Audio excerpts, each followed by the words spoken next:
God put me in a very interesting spot in life where he made hell my teacher. He made hell my teacher. And a lot of people don't understand that.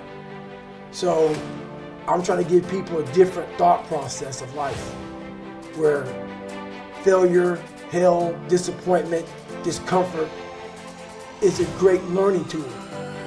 And many people don't understand that. And a lot of people won't even understand this interview when we get done with it. Believe that we're all teachers. We're all teachers. And if you don't learn something and give back like what you learned, what's the point of living? You're wasting. Yeah, you're wasting. You have all this knowledge of what you learned. Some people may think you're crazy. Some people may put a title on you, but it is those few people who are like, you know what, I need to hear that. And I suffer from severe toxic stress, and that was one of the big reasons why I started. I had a learning disability. My focus in life was way off. I was afraid. I was afraid of everything. And when you have that kind of foundation growing up, and that's where you start life at, is being abused and also working all night at a skating rink, not going to school, and you have a guy who's an alcoholic, and the second he got drunk, he got mad. I didn't care about my brother, I didn't care about me, but I saw this woman go from Mary Poppins, the sweetest person on the planet Earth. And when you see your mom start to transform to a shell, to a person whose face becomes stoic, a person who has no emotion, and that changes a kid. Yeah. And when you're young and you have to grow up so fast, so by 8 years old, my mind was of a 40-year-old at 8. My family, like, life came at me. I started realizing more and more and more that all these people were gone. What was haunting me was me. I can't control my dad. I can't control the people calling me nigga. I can't control all these things, but they were things that kept me down.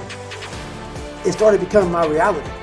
My reality was what they made it out to be. And I became the most important conversation you ever had with your life, in your life is when you have yourself. And my conversation was absolutely horrifying. But what I did as a young kid is I observed everybody. I wasn't really smart in the books, but I was real smart when it came to life. And I was able to sit back and watch her mistakes. I was able to see how she struggled through life and how I don't want to struggle through life. And I was able to see she never picked me up. The biggest thing she did for me, and this is the honest to God truth, and she doesn't even know she did it. When I would bust my ass and I would fail, when I was at the bottom of the sewer, she never picked me up. She never gave me that cookie and said, hey son, it's gonna be okay. She didn't have time for that. And sometimes she gets upset when I talk about my past because it paints her out to be not the best mom. If I had any kind of mom in that kind of environment, I would have never made it. Because she forced me, for whatever reason, she forced me to you better figure this out or you're gonna be a statistic. And this is something that she didn't sit down and tell me. I realized this. This is the world that is in front of me.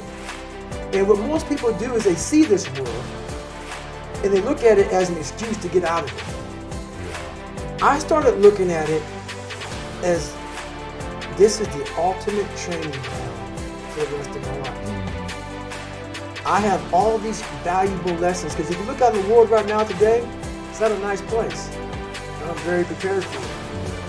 I'm prepared for it. I'm prepared for all the failure coming my way. I'm prepared for everything my way. And that's the biggest lesson that she taught me by not teaching me. By never saying it's going to be okay. Matter of fact, she told me the exact opposite. Life sucks. Where I got my work ethic from was the hours I had to spend learning this. When you sit down and you're not smart, and you have a disability, and you still want to be at the top of your class, I didn't want to just get by. When I realized that I can learn through hard work, and I can beat the valedictorian in school, but I got put in 10 hours more a day than he does. You know what kind of strength comes from that? When you're sitting down, that guy that valedictorian study for an hour, and you know I caught you, and I'm in dumb, but I have the work ethic to catch you. You never examine this. Happiness, peace, enlightenment, it's all up here, man. It's all up here. And when I start talking like this, people are, man, you know, I don't know. It's the truth, man. Yeah, it is true. It's all up here. You just got to be willing to go and face it. And that's the hard part. I used to speak in hollow words. I don't do it anymore. Everything that comes out of my mouth has substance. It's real. And we all have these feelings in our bodies, in our minds, in our souls. I act on mine. A lot of us who are afraid of something, we allow our minds to choose the path of least resistance, so we go a different route. And I'm afraid of something that's telling me you must conquer do this that. thing. You must do that. Yeah. You have to go that way. And most of us don't understand that mentality. If you can do this, life is one big mind game. And you're playing it with yourself. Is it true? I don't care. It got me through the hardest training, starting out broken. When most people quit, I had just started. Wow. And when you take that mindset and you learn to flip that around, that's what made me powerful. And my body followed. And 3 months later, my stress fractures were healed by running on it. Every day of my life, I believe in quiet. There's no growth outside of quiet. The world's too noisy. Your mind needs quiet. For you to find who you are. People ask, what's my purpose? Why am I here? You're not going to find it nowadays unless you lock yourself in a quiet room in your mind and find it. It's too noisy. For me, I could be in a busy street in New York City, horns honking, and I'm walking around with like nothing. It's me and myself in a quiet spot. And when you are constantly reflecting on who you are, where you've been, the journey you've gone through, the journey you can continue going through, the feeling's always there. You don't allow the world to pull you so fast that you forget. You don't allow yourself to pull you so fast that you forget. It's not about staying in that moment. It's about you want to get to the point where that feeling follows you like breathing. It becomes a part of your life, part of your DNA. But it's made. Like these calluses on my hands right now, they're made. Yeah. They are now on my brain. This is now a part of me. It has to be a lifestyle. Yeah.